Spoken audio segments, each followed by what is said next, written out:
힘들게 직구를 해서 국내의 작은 업체에 요청을 해서 쿠션을 제작을 했습니다. 비추의 위에는 저희가 애장하는 물건들만 소장을 하고 있어요. 쉽게 꺼내 쓸 수 있어야 하기 때문에 오픈형으로 만들어 보려고 했고요. 저희 집에서 유일하게 귀여운 존재라고 할 수 있을 것 같습니다. 안녕하세요. 영등포구 당산동에 살고 있는 7년차 부부입니다. 저희는 현재 같은 직장을 다니고 있고요. 입사 동기로 만나서 결혼 생활 포함 총 11년째 함께 지내고 있습니다. 저희 집은 24평 구축 아파트이고요. 인테리어를 한 지는 1년 정도 되었습니다. 일본의 작은 아파트먼트 같은 분위기가 됐으면 하는 마음으로 계획을 했고요. 인테리어로 완벽한 공간이 되기보다는 저희가 가지고 있는 가구나 물건들을 잘 갖춰줄 수 있는 공간이 됐으면 좋겠다고 생각을 했습니다. 현관을 계획할 때는 일본의 작은 주택에서 많이 볼 수 있는 우드톤이 짙은 공간을 상상하면서 구성을 했고요. 가장 중요하게 생각했던 건 바닥의 타일입니다. 아무래도 처음 방문했을 때 마주하는 공간이다 보니까 좀 신중하게 고르고 싶어서 꽤 오래 고민을 했던 기억이 있습니다. 그리고 측면에는 세로로 창을 내서 작은 공간이지만 좀 개방감이 있게끔 구성을 해봤습니다. 그리고 천장에는 칼 토레라고 하는 스웨덴 디자이너의 빈티지 제품인데요. 1970년대 제품인데 사이즈가 작다 보니까 이 작은 공간과 좀 은은하게 잘 어울리는 것 같습니다.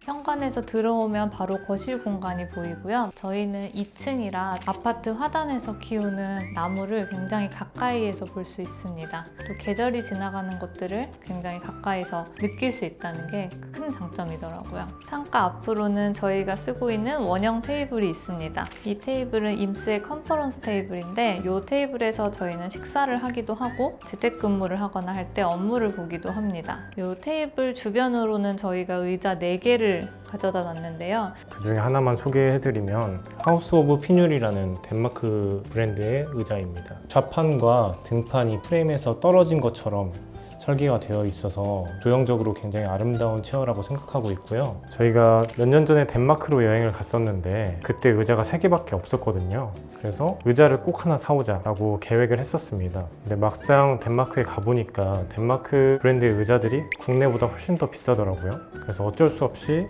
한국에 귀국해서 구매를 했고 저희는 덴마크에서 사온 거라고 최면을 걸면서 귀중하게 쓰고 있어요. 전 이제 진짜 덴마크에서 사왔다고 생각을 하고 있어요. 저도요. 네, 천장에는 현관에 있는 조명과 같은 디자이너의 제품인데 이것도 1970년대 빈티지 조명이고요. 가운데 쉐이드 부분이 오렌지 빛이 나오도록 설계가 되어 있거든요. 이런 디테일이 최근 나오는 현행 조명들과는 좀 차이점이 있어서 유니크한 아이템이라고 생각하고 있습니다. 그리고 거실 한쪽으로는 제가 키우는 식물들이 있습니다. 저는 주로 실내에서도 초록초록하고 잎이 무성하고 좀 자연스러운 수영의 식물들 키우는 거를 좋아하는 편이에요. 반면에 남편은 조금 더 수영이 독특하고 조형적인 식물들을 키우는데 그래서 저희가 공간을 따로 나눠서 각각 식물을 키우고 있습니다. 다음은 소파가 있는 공간을 소개해 드리겠습니다. 저희가 가장 오랫동안 고민한 끝에 구매한 가구 중에 하나이고요. 재작년에 제가 도쿄에 여행을 갔다가 와세다 대학교에 있는 하루키 뮤지엄에 방문을 했었거든요. 그 박물관에서 이 소파를 만났고 앉아보니까 제 몸에 너무 편하게 잘 맞더라고요. 그래서 작년에 구매를 하게 됐습니다. 최근에 미나 페르오넨이라고 하는 패브릭 브랜드의 대표의 책을 읽게 됐거든요. 근데 그 책 내용이 너무 인상 깊어서 이 패브릭을 써봐야겠다 라고 다짐을 했고 일본에서 나름 힘들게 직구를 해서 국내의 작은 업체에 요청을 해서 쿠션을 제작을 했습니다. 이 패브릭이 멀리서 보면 그냥 평면인 것 같아 보이지만 가까이서 보면 굉장히 입체적이고 표면이 굉장히 잘 느껴지는 편이거든요. 이 패브릭도 그렇고 소파도 그렇고 보면 볼수록 매력이 있는 물건들이라 가능하면 평생 아끼면서 사용하고 싶습니다. 소파 앞에는 아르텍의 벤치를 저희가 소파 테이블로 쓰고 있습니다. 이 벤치는 원래 테이블 용도로 나온 건 아닌데 그 아르텍의 되게 간결한 디자인이 어느 공간에 놔도 자연스럽게 스며드는 것 같아서 저희는 테이블로 잘 사용을 하고 있습니다. 저 위에는 제가 가장 좋아하는 조명인데요. 패브릭으로 은은하게 뿜어져 나오는 게 굉장히 분위기가 있어서 벽등을 켜고 책을 읽거나 뜨개질을 뜨는 그 시간을 굉장히 좋아합니다. 건너편에는 저희 집 거실의 분위기에 중심을 잡아주고 있는 디터람스가 디자인한 비초웨의 606 선반이 있습니다. 이 비투에 구매하는 과정이 좀 재미있었는데요. 저희가 비투의 제품을 구매하기 위해서는 그 영국 본사에 컨택을 직접 해야 되는 시스템이었습니다. 그래서 전화를 하거나 뭐 방문을 하거나 메일을 주고받을 수 있는데 저희는 영국 본사에 메일을 전달을 했고, 그렇게 되면 저희랑 매칭이 된 디자이너와 저희가 설치하고 싶은 스타일들을 서로 주고받으면서 상담을 하고 최종 구매로 결정을 할 수 있습니다. 이 과정들이 좀 불편하게 느껴지기도 했었는데 사실 지나고 나니까 굉장히 친절한 시스템이 아니었나 싶은 생각이 듭니다. 비투의 위에는 저희가 애장하는 물건들만 소장을 하고 있어요. 그 중에 CD가 꽤 많이 있는데요. 스트리밍 서비스로 음악을 들으면 편리하긴 한데 제가 고민해서 앨범을 구매하고 골라서 꺼내 듣는 과정에 대한 재미를 빼앗긴다고 생각하거든요. 그래서 CD로 음악을 듣기 시작했고, 오디오 장비는 영국의 유명 디자이너가 디자인한 오라노트라고 하는 올인원 앰프를 사용하고 있고요. 위쪽에 보시면 레코드 플레이어처럼 CD가 돌아가는 모습을 볼 수 있는 부분이 디자인적 특징입니다. 그리고 비투의 서랍 가장 윗칸에는 저희가 정말 좋아하는 물건들을 구비해 놨는데요. 저희가 외출할 때마다 쓰고 있는 카메라나 시계 같은 것들도 있고 쌍안경이 있습니다. 저희 부부는 산책하면서 새를 보는 취미를 가지고 있습니다. 새를 보기 시작한 다음부터 알게 된 거는 저희가 흔히 알고 있는 참새나 비둘기 외에도 저희 주변에 좀 다양한 새들이 살고 있다는 걸 알게 됐는데요. 덕분에 같은 길을 가더라도 새들을 보다 보면 어느 날은 새로운 종의 새를 만나기도 하고 또 재미있는 장면들을 목격할 수 있더라고요. 그래서 덕분에 아무리 익숙한 동네라 하더라도 새로운 것들을 발견할 수 있는 흥미로운 취미라고 생각을 하고 있습니다. 비추의 왼쪽에는 이강소 작가님의 아트 플레이트가 있습니다. 그리고 건너편에도 고영훈 작가님의 판화가 있는데요. 거장들의 전시를 보고 오게 되면 집에서도 계속 그 작품을 감상하고 싶잖아요. 그럴 때 보편적으로 선택하는 것들이 보통 포스터, 프린트인데 이렇게 아트 상품을 구매하는 것도 좋은 선택지가 된다고 생각합니다. 처음에 이거 사올 때 파스타 접시로 쓰겠다고 하셨잖아요. 지금은 근데 벽에 있네요. 벽에 걸어 놓으니까 분위기가 많이 달라지더라고요. 우측에는 의자가 또 하나 있는데요. 샬롯 페리앙이 디자인한 옴브라 도쿄라는 체어입니다. 합판 한 장으로 만들어진 게 특징이고 유려하고 간결한 디자인을 가지고 있어서 오랫동안 봐도 질리지 않는 의자라고 생각합니다. 이건 코펜하겐 재즈 페스티벌 포스터인데 재즈 페스티벌 회사에 직접 메일을 보내서 사무실로 가서 구매해온 물건인데요. 저희도 그 공간이 굉장히 신기했는데 그 사무실 직원들도 저희를 굉장히 신기해 하더라고요. 저희가 그들에게 관심을 가지는 것에 대해서 그들도 우리한테 관심을 많이 가지고 기뻐해줬던 기억이 나서 소통을 많이 하진 못했지만 따뜻했던 기억으로 남아있어요. 저희 부부는 둘 다 요리하는 걸 좋아하는 편이라 주방 공간에 보내는 시간이 꽤 많은 편인데요. 그래서 저희가 주방 공간을 어떻게 만들지 고민할 때 서로 의견을 굉장히 많이 주고받았습니다. 첫 번째는 이 주방 공간의 싱크대 형태에 대해서 고민을 많이 했는데요. 일반적인 24평 구축 아파트에서 많이들 하시는 구조가 기역자로 아일랜드 형태로 싱크대를 만들어서 주방 공간을 조금이라도 넓게 쓰려고 많이들 하시더라고요. 저희도 요리를 좋아하다 보니까 그런 타입에 좀 욕심이 나기도 했는데 구조상 거실이랑 주방이 좀 분리되면서 답답한 느낌이 들 수도 있을 것 같아서 벽면에 일자형으로 주방을 만드는 것을 결정을 했습니다. 덕분에 거실과 주방의 공간이 서로 분리되지 않고 공간도 굉장히 넓어 보이는 것 같습니다.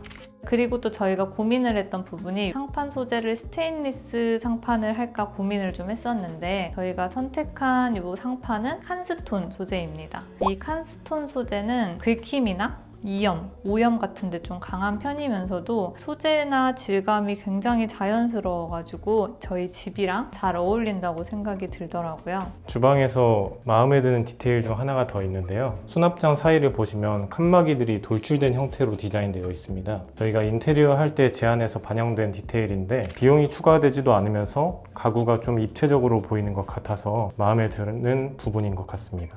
주방 건너편에는 저희가 이전 집부터 사용하던 가구인데 지금 집에도 잘 어울려서 잘 쓰고 있는 가구입니다. 오픈된 형태로 되어 있는 선반이라 저희가 좋아하는 물건들, 자주 쓰는 물건들 위주로 배치해 두고 있고요. 가장 윗칸에는 저희가 좋아하는 컵들을 올려두었습니다.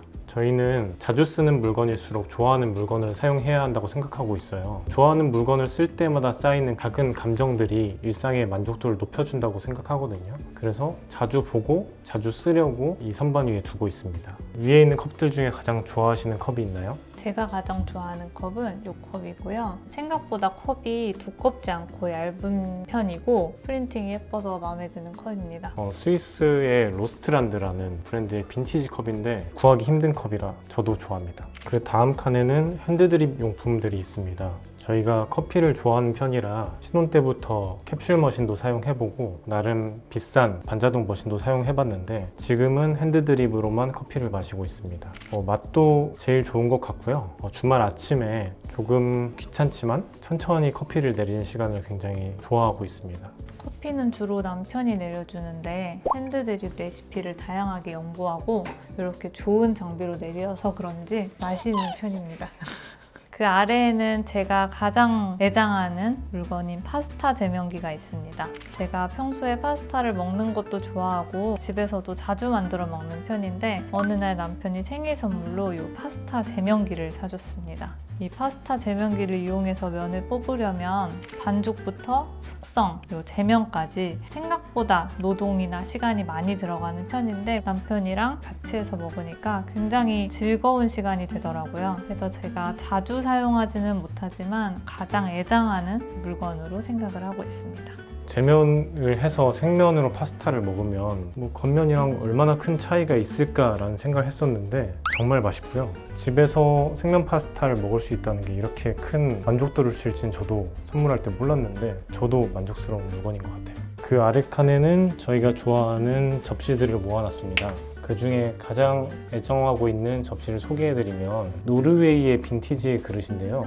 저희가 노르웨이 여행을 갔을 때 푸글렌이라는 카페에 갔었거든요. 근데 그때 푸글렌에서 커피하고 디저트를 먹는데 디저트가 이 접시에 담겨서 나왔었어요. 근데 접시가 너무 예뻐서 구매하고 싶다라고 생각을 했었는데 뒷면을 보니까 스타방에르 프린트라고 80년대에 문을 닫은 가게더라고요. 그래서 포기하고 있었는데 덴마크 여행을 갔을 때 우연히 빈티지 샵에서 이 그릇을 발견했습니다. 정말 신나서 구매를 했던 기억이 있습니다. 저희 선반 옆에는 작은 인형이 있는데요. 저희 집에서 유일하게 귀여운 존재라고 할 수 있을 것 같습니다. 이 제품은 영국의 보비 데즐러라는 브랜드에서 나오는 제품인데 디자이너가 한 땀 한 땀 수작업으로 만드는 걸로 알고 있고 모든 디자인이 다 다르다고 해요. 그래서 저희가 가지고 있는 이 아이도 세상에 하나뿐인 디자인인 아이인데 저희가 오고 가면서 말도 자주 걸어주고 있고요. 집 밖에 나갈 때 집 잘 보라고 인사도 해주는 편입니다.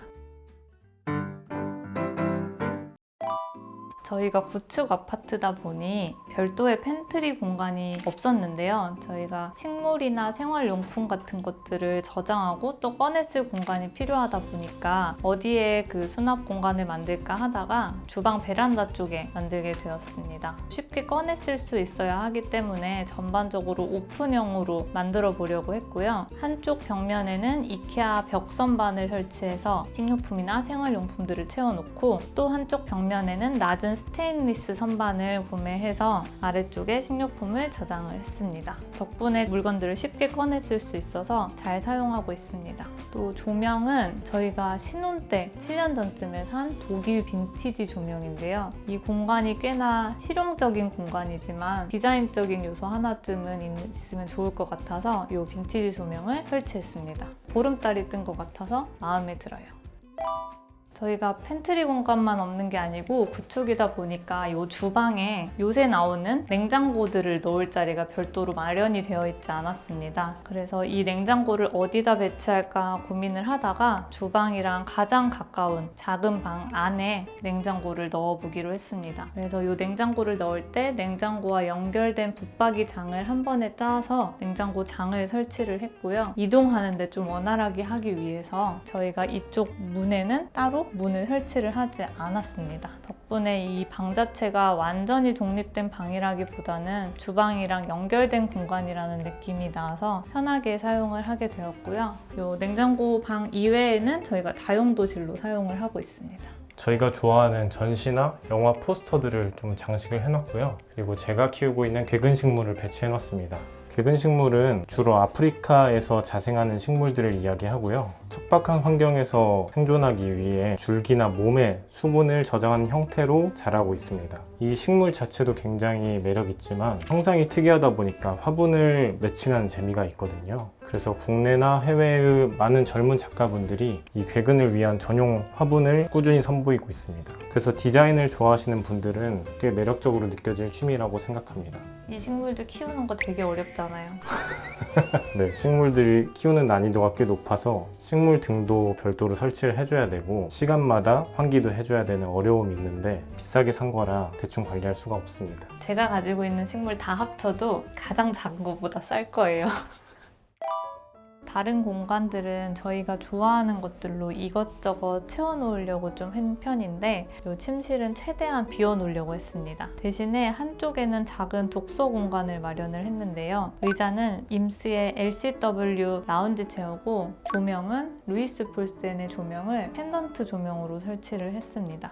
전체 불을 다 끄고 저 펜던트 조명만 켜놓으면 생각보다 집중도 잘 돼서 책을 읽으면서 하루를 마무리하기에 꽤 괜찮은 공간입니다.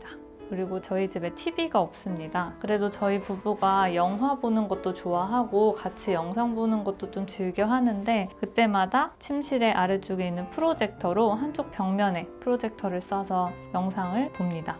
그리고 침실을 꾸미는 데 있어서 한 가지 팁이 있습니다. 요즘 수면의 질을 위해서 싱글 침대 2개를 쓰시는 부부도 많은 걸로 알고 있어요. 근데 그게 여의치 않은 경우에는 저희처럼 이불을 각자 써보는 방법을 추천드립니다. 제가 이불을 뺏으면서 자는 스타일이라 아내가 좀 불만이 많이 있었는데요. 이불을 2개 쓰고 난 뒤부터는 서로 수면의 질이 올라갔다고 생각합니다.